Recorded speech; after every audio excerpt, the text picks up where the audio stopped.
टी20 world cup का final match 8 मार्च को खेला जाएगा और इस फाइनल मैच में दुनिया की दो सबसे मजबूत टीमें यानी कि भारत न्यूजीलैंड आमने सामने होगी और वो भी अहमदाबाद के नरेंद्र मोदी स्टेडियम में ये महामुकाबला खेला जाएगा और इस मुकाबले पर पूरी दुनिया की नजरें भी टिकी हुई हैं। तो क्या सूर्य कुमार यादव अब बिना दबाव के खेल पाएंगे और अगर बारिश ने खेल बिगाड़ दिया है तो आईसीसी के नियम क्या कहते हैं, इसी पर आज हमारी चर्चा होगी और हमारे साथ जुड़े हैं हमारे स्पोर्ट्स एक्सपर्ट प्रदीप सहगल। प्रदीप, सबसे पहला सवाल ये है कि क्या ये ट्रॉफी भारत उठा पाएगी या फिर न्यूजीलैंड के नाम ये ट्रॉफी होगी, कौन मारेगा ये बाजी? देखिए कोमल, दोनों ही टीमों ने शानदार प्रदर्शन किया है, दमदार प्रदर्शन किया है। इसीलिए ये दोनों टीमें जो हैं वो इस महामुकाबले में पहुंची हैं और इसीलिए इन दोनों टीमों ने फाइनल का टिकट हासिल किया है। देखिए क्रिकेट में मैं इसका जवाब आपको एक लाइन में दे सकता हूं। क्रिकेट में कहा जाता है कि जो उस दिन बेहतर खेलेगा वो जीत जाएगा।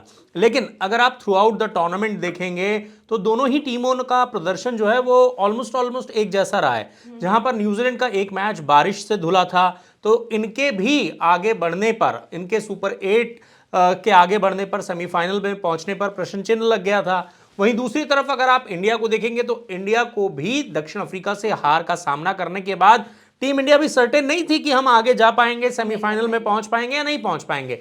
तो आप ये कह सकती हैं कि इस टूर्नामेंट में दोनों टीमों का प्रदर्शन जो है वो मिला जुला रहा है। लेकिन मैं आपको इस टूर्नामेंट से एक कदम और पीछे ले जाना चाहता हूं। जब भारतीय टीम टी20 वर्ल्ड कप की तैयारी कर रही थी, इसी न्यूजीलैंड के साथ भारत ने 5 मैचों की टी20 सीरीज खेली थी और उसे टीम इंडिया ने जीता था। तो ऐसे में वो आत्मविश्वास भारतीय टीम के पास होगा। बड़ा मुकाबला है, जाहिर तौर पर नर्व्स को कंट्रोल करना होगा। लेकिन देखिए, भारत के साथ अच्छी बात यह है कि भारतीय खिलाड़ी जो है वो बड़े टूर्नामेंट्स के बड़े मुकाबले खेलते हुए आए हैं। अगर आप इस टीम को देखेंगे तो इस टीम में से ज्यादातर खिलाड़ी वही हैं जिन्होंने 2024 का वो फाइनल जो है वो खेला था और ट्रॉफी उठाई थी। चाहे आप उसमें हार्दिक पांड्या को ले लीजिए, चाहे आप उसमें शिवम दुबे को ले लीजिए, अर्शदीप सिंह को ले लीजिए, जसप्रीत बुमराह को ले लीजिए। हाँ, जरूर टीम इंडिया के सामने चिंताएं हैं जिसको लेकर हमने बात भी की है। लेकिन इस टूर्नामेंट में अगर हम देखेंगे तो टीम इंडिया का प्रदर्शन, शुरुआत में हम ये कह रहे थे कि बल्लेबाजी उस पोटेंशियल पर नहीं चल रही है जैसी होनी चाहिए। लेकिन जैसे जैसे टूर्नामेंट आगे बढ़ता गया हमारी बल्लेबाजी ने भी पीक किया और देखिए अब जो है भारतीय टीम ने इस टूर्नामेंट में 2 बार 250 का आंकड़ा क्रॉस कर दिया है। इकलौती ऐसी टीम है टी20 वर्ल्ड कप के इतिहास में जिसने टी20 वर्ल्ड कप में 2 बार जो है वो 250 से ज्यादा रन बना दिए हैं। तो ऐसे में अब आपकी बल्लेबाजी जो है वो बेहतर हो गई है। हाँ, लेकिन न्यूजीलैंड की टीम भी कमजोर नहीं है, क्योंकि न्यूजीलैंड के, आप ये कह सकते हैं, जो भारत की सबसे बड़ी कमजोरी है वो न्यूजीलैंड की सबसे बड़ी ताकत है। क्योंकि न्यूजीलैंड जो है वो श्रीलंका में भी खेल कर आई, वहां पर उनके स्पिनर्स ने बेहतरीन प्रदर्शन किया। उसके बाद जिस तरीके से उन्होंने दक्षिण अफ्रीका को हराया वहां पर भी उनके स्पिनर्स ने जो है वो दमदार प्रदर्शन किया। रचिन रविंद्र एक सरप्राइज एलिमेंट लेकर आए हैं। आप देखिए, मिचेल सैंटनर से ज्यादा विकेट रचिन रविंद्र ने यहां पर लिए हैं इस टूर्नामेंट में, तो वो सरप्राइज एलिमेंट है। किसी ने सोचा नहीं था कि मिचेल सैंटनर से ज्यादा विकेट रचिन रविंद्र ले जाएंगे। इसके अलावा इस टीम के दोनों ओपनर्स, चाहे आप फिन एलन को देखिए या आप टिम साइफर्ट को देखिए, दोनों ही शानदार फॉर्म में। नंबर 3 पर रचिन रविंद्र आते हैं, वो भी दमदार फॉर्म में। तो ऐसे में जाहिर तौर पर फाइनल का मुकाबला है, बिग फाइट है, दोनों टीमों के बीच कड़ी टक्कर देखने को मिलेगी। लेकिन हाँ, जो आपका सवाल था कि कौन जीतेगा, जीतेगा वही जो बेहतर क्रिकेट खेलेगा। बिल्कुल प्रदीप। लेकिन प्रदीप, टी20 वर्ल्ड कप में न्यूजीलैंड के खिलाफ बेहद जो इंडिया टीम इंडिया का है वो प्रदर्शन काफी खराब रहा है, ऐसा रिकॉर्ड रहा है। तो क्या फाइनल में ये चिंताएं बढ़ सकती है टीम इंडिया के लिए? हाँ, देखिए, आंकड़े जो हैं वो बदलने के लिए ही होते हैं। अभी तक अगर आप देखेंगे जिस तरीके से हम बात करते आए हैं, अगर आप ये देख रही हैं कि कभी भी भारत ने टी20 वर्ल्ड कप के इतिहास में न्यूजीलैंड को नहीं हराया है, वो 3 मैच हुए हैं, तीनों बार भारत को हार का सामना करना पड़ रहा है, तो आपको ये भी समझना होगा कि आज तक कोई भी टीम लगातार 2 बार टी20 वर्ल्ड कप जीती भी नहीं है। अब ये क्यों नहीं सोच रहे हैं कि वो भी हो सकता है? तो यहां पर आंकड़े बदलने के लिए होते हैं। क्रिकेट गेम ही आंकड़ों का है और ये आंकड़े बदलते रहते हैं। तो फिंगर्स क्रॉस्ड हैं, इस बार ये आंकड़े बदले जाएंगे। न सिर्फ भारतीय टीम न्यूजीलैंड को हराएगी बल्कि पहली वर्ल्ड की ऐसी टीम बनेगी जिसने लगातार 2 बार टी20 वर्ल्ड कप का खिताब जो है वो उठाया है। इसके अलावा लगातार 2 वर्ल्ड कप जीतने वाली टीम के अलावा भारतीय टीम इकलौती ऐसी टीम बन सकती है जिसने अपने घर में T20 वर्ल्ड कप का खिताब जीता है। बिल्कुल। तो आंकड़े बदल सकते हैं, लेकिन उसके लिए बेहतर खेल दिखाना जरूरी है, और क्रिकेट आंकड़ों का ही खेल है। बिल्कुल प्रदीप, लेकिन सूर्य कुमार यादव के पास ये सबसे अच्छा मौका है इस रिकॉर्ड को दोबारा से नया बनाने का। हाँ बिल्कुल, देखिए आप ये कह रही हैं कि दोबारा से नया बनाने का, लेकिन यहां पर आपको ये समझना होगा जो पिछला वर्ल्ड कप भारत ने जीता था वो रोहित शर्मा की कप्तानी में जीता था। तो आप ये जरूर कहेंगी कि भारत जो है वो लगातार दूसरा वर्ल्ड कप जीत सकता है, लेकिन सूर्य कुमार यादव का भी तो सपना होगा ना बतौर कप्तान भारत को T20 का चैंपियन बनाने का, क्योंकि पिछली बार जरूर सूर्य कुमार यादव टीम का हिस्सा थे, लेकिन कैप्टन थे, लेकिन वो कैप्टन नहीं थे। correct। वहां पर रोहित शर्मा कप्तान थे। तो यहां पर नया कप्तान, नई चुनौती, सामने नई टीम और नया समीकरण और नया चैलेंज आपके सामने है, और मुझे लगता है कि टीम इंडिया इस चैलेंज को जरूर क्रॉस करना चाहेगी, पार करना चाहेगी, और एक नहीं तीन तीन इतिहास रचना चाहेगी। बिल्कुल प्रदीप, अगर ये मुकाबला रद्द हो जाता है तो आईसीसी के नियमों के मुताबिक कौन इस ट्रॉफी को जीतेगा, क्या कहते हैं आप? देखिए ये बड़ा मजेदार सवाल है, और हमारे दर्शकों को इसका जवाब जानना भी बेहद जरूरी है। वैसे तो मैं बता दूं, क्योंकि ये T20 वर्ल्ड कप का फाइनल मुकाबला है, और आईसीसी ने नॉकआउट मैचेस के लिए जो है वो रिजर्व डे रखा था, तो इस मैच के लिए भी एक रिजर्व डे है। अगर पहला दिन जो है वो बारिश की वजह से या किसी भी वजह से मैच पूरा नहीं हो पाता, तो फिर दूसरे दिन जो है वो मुकाबला वहीं से शुरू होगा जहां पर वो पहले दिन रोका गया था। लेकिन खुदा ना खास्ता अगर दूसरे दिन भी मैच नहीं हो पाता है, तो आईसीसी के नियमों के मुताबिक दोनों टीमों को यहां पर संयुक्त विजेता घोषित कर दिया जाएगा। कंबाइंड विनर्स जो हैं वो दोनों टीमें बन जाएंगी। तो ये समीकरण है। लेकिन देखिए क्रिकेट फैंस क्या चाहते हैं, क्रिकेट फैंस चाहते हैं वो 20-20 ओवर का क्रिकेट देखना, वो पूरे 40 ओवर देखना, वो कांटे की टक्कर देखना, वो नेल बाइटिंग फिनिश देखना, वो धड़कनों को बढ़ा देने वाला फाइनल देखना। तो इसीलिए यहां पर कोई नहीं चाहता कि बरसात हो, और सब चाहते हैं कि पूरा 40 ओवर का मुकाबला हो और वो नेल बाइटर फिनिश देखने को मिले। हमें लगना चाहिए ना T20 वर्ल्ड कप का फाइनल है। बिल्कुल बिल्कुल भी ये मैच वैसे ही एकदम कांटे की टक्कर होनी चाहिए प्रदीप। लेकिन 8 मार्च को कैसा रहेगा अहमदाबाद का मौसम, और क्या बारिश बिगाड़ सकती है टीम इंडिया का खेल? देखिए अभी तक जो रिपोर्ट्स हैं उसके मुताबिक तो यही है कि अहमदाबाद का मौसम जो है वो एकदम साफ रहने वाला है। तो ऐसे में क्रिकेट फैंस के लिए खुशखबरी है, बारिश की अभी तक कोई आशंका नहीं है।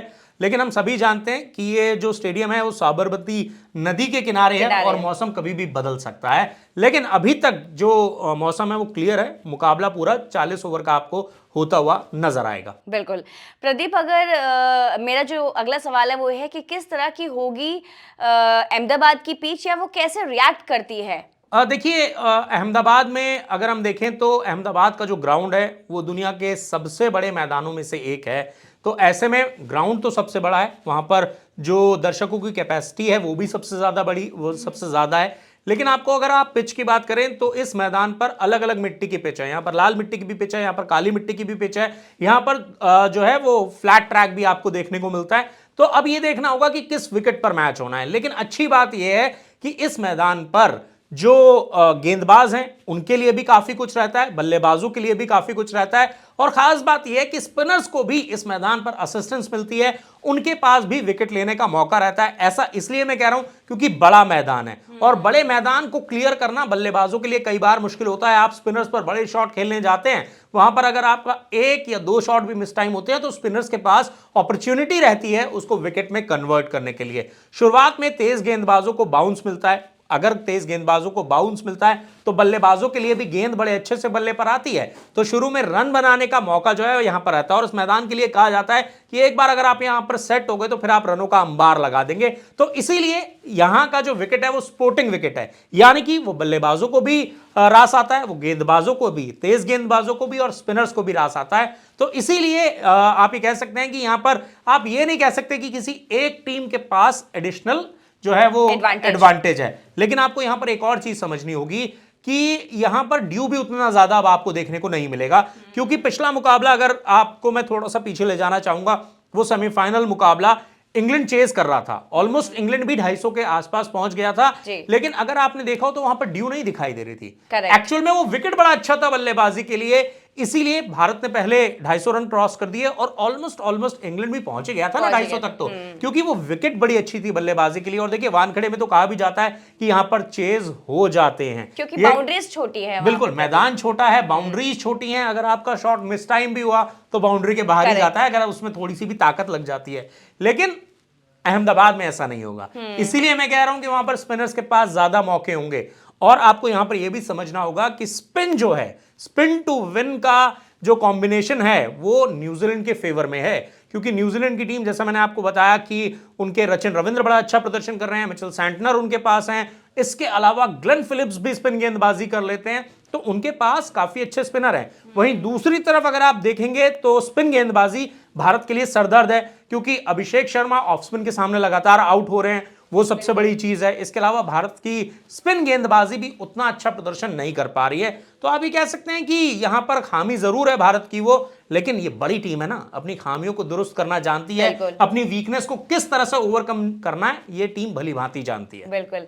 प्रदीप, मेरा आखिरी सवाल है कि क्या भारतीय टीम न्यूजीलैंड के खिलाफ होने वाले इस महामुकाबले मैच में प्लेइंग 11 में अपना कोई बदलाव करती हुई नजर आएगी? देखिए मैंने अभिषेक शर्मा की बात की, मैंने वरुण चक्रवर्ती की बात की, तो ये सवाल तो लाजमी था कि ये सवाल आएगा कोमल आपकी तरफ से। लेकिन देखिए मुझे नहीं लगता कि यहाँ पर टीम इंडिया जो है वो अपने विनिंग कॉम्बिनेशन से छेड़छाड़ करेगी। मैं मानता हूं कि वरुण चक्रवर्ती ने 4 ओवर में 64 रन लुटा दिए, अभिषेक शर्मा उस तरह की बैटिंग नहीं कर पा रहे हैं, दोनों कंसर्न हैं टीम इंडिया के लिए। और जाहिर तौर पर सूर्य कुमार यादव भी ये सोच रहे होंगे, कोच गौतम गंभीर भी ये सोच रहे होंगे। लेकिन आपको एक और चीज समझनी होगी ना, देखिए अभिषेक शर्मा मैच विनर है, इस टूर्नामेंट से पहले तक वो आपके सबसे बड़े मैच विनर्स में से एक है, और वो टी20 की रैंकिंग में नंबर 1 बल्लेबाज है। तो इस खिलाड़ी ने कुछ तो ऐसा किया होगा ना जो नंबर 1 पर पहुंच गए हैं। नंबर 1 पर पहुंचना आसान नहीं होता, तो ऐसे में एक मौका और दे सकते हैं, यहां पर भरोसा जताया जा सकता है, क्योंकि आप एक मैच के लिए चेंज करेंगे, आपको रिंकू सिंह को बीच में लाना पड़ेगा, फिर आपको शफल करना पड़ेगा कई खिलाड़ियों का बैटिंग ऑर्डर, तो मुझे नहीं लगता ये संभव होगा। वहीं दूसरी तरफ आप ये कह सकते हैं वरुण चक्रवर्ती 4 ओवर में 64 रन जरूर दिए, लेकिन मैं आपको एक बार फिर से वो भारत न्यूजीलैंड की सीरीज याद दिलाना चाहता हूं। वहां पर तो पिटाई तो कुलदीप यादव की भी हुई थी। वो न्यूजीलैंड के साथ जो हमने सीरीज खेली थी उसमें दोनों स्पिनर्स की, जो न्यूजीलैंड के बैटर्स हैं स्पेशली डेरिल मिचेल हो गए या फिर ग्लेन फिलिप्स हो गए, वो लगातार पिटाई कर रहे थे। तो यहां पर चैलेंज रहेगा, इसलिए मैं कह रहा हूं कि चैलेंज है टीम इंडिया के सामने, क्योंकि जो न्यूजीलैंड की सबसे बड़ी ताकत है वो भारत की सबसे बड़ी कमजोरी है। चाहे आप वो बल्लेबाजी की बात कर लीजिए या फिर उनकी स्पिन की जो तिकड़ी है, मैं तिकड़ी इसलिए बोल रहा हूं क्योंकि वो ग्लेन फिलिप्स को भी यूज करेंगे, आपको दिखाई देगा यहां पर। तो भारत उनकी स्पिन को कैसे खेलता है, तो ऐसे में आप ये कह सकते हैं कि ये भारत की बल्लेबाजी वर्सेस न्यूजीलैंड की स्पिन का मुकाबला होगा, और इस कॉन्टेस्ट को जो जीतेगा वो आपको टी20 वर्ल्ड कप की ट्रॉफी उठाता हुआ नजर आएगा। बिल्कुल। प्रदीप की निगाहें अब अहमदाबाद के इस महामुकाबले पर टिकी हुई हैं। क्या टीम इंडिया फाइनल जीतकर इतिहास रचेगी या फिर न्यूजीलैंड एक और बड़ा उलटफेर करती हुई नजर आएंगी? और इसका जवाब हमें तभी मिल पाएगा जब ये मैच खेला जाएगा, यानी कि ये मैच 8 मार्च को अहमदाबाद स्टेडियम में खेला जाएगा। फिलहाल के लिए बस इतना ही, और क्रिकेट की हर बड़ी खबर के लिए आप हमारे साथ यानी कि द फेडरल देश के साथ बने रहिए। और thank you Pradeep. Thank you so much.